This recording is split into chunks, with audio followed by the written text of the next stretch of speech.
Traders at UBA say that the recent Treasury bills auction results and the CBN's hold position in its monetary policy parameters could signal the beginning of a slowdown in the upward yield expectations for the Treasury bills. And I have Ifeoma Onyejekwe. She's a fixed income trader at UBA. She joins me now to give us some more light on what's played out in the fixed income and FX markets this week.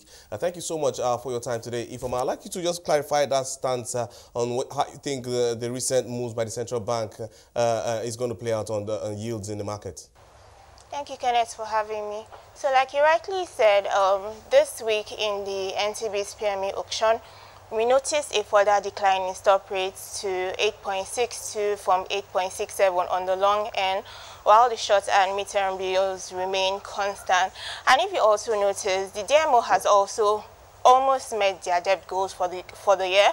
They've been selling far more than they offered. This week they offered 265 billion. They sold 265 billion compared to the 216 billion that they offered, and that has been going on since the 10th of February.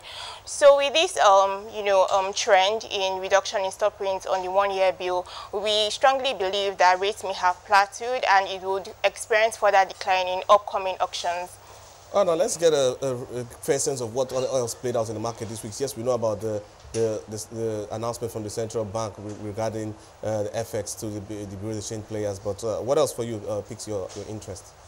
Well, this week started off on a calm note because there was illiquidity for the first half of the week, and the liquidity turned positive in the second half of the week, so that propelled trading activity. We also saw an inflow of liquidity. There was 16.84 billion of OMO maturities, as well as 209 billion of NCB maturities, so that helped to propel trading activity. We also saw a spike in trading activity before and after auction in the Treasury bill space. Meanwhile, in the bond space, with the announcement of the CBN banning sales of FX to BDC people, as well as a possible spike in inflation rate, traders in the bond space have been really quiet, just watching economic parameters to see what will happen to spur more activity in that space. Yeah, but let's get into what we've seen play out in the INE window as a result of that directive from the central bank.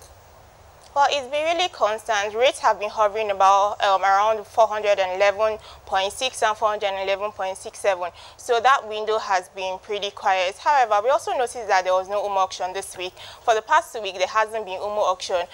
We have observed that the CBN has been relying more on CRR instruments, either the refund or the debit, to control monetary policy, to control monetary supply.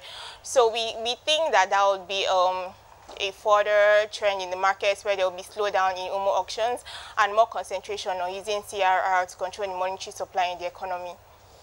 Definitely, we know that yes, some teething issues are expected with this FX directive from the central bank.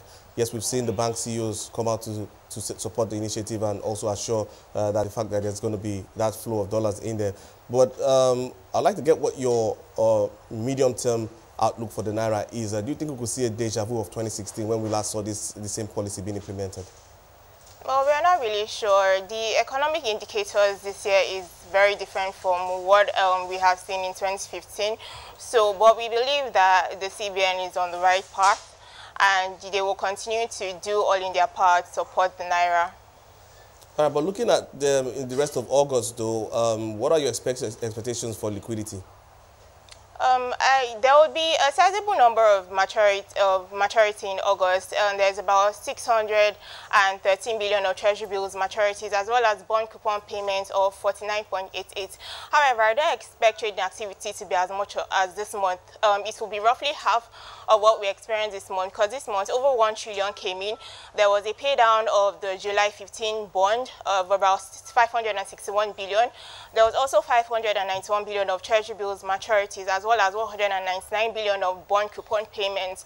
So although yes, there will be a sizable influx of liquidity in the market in August, I believe that trading activity will be roughly half of what we've seen this month. Yeah, but what is also your outlook for bond yields? For bonds yield, everyone is on the balance with the announcement of CBN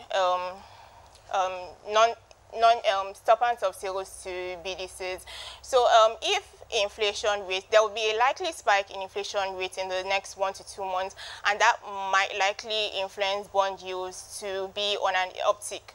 So we're just watching to see, what will happen in the markets.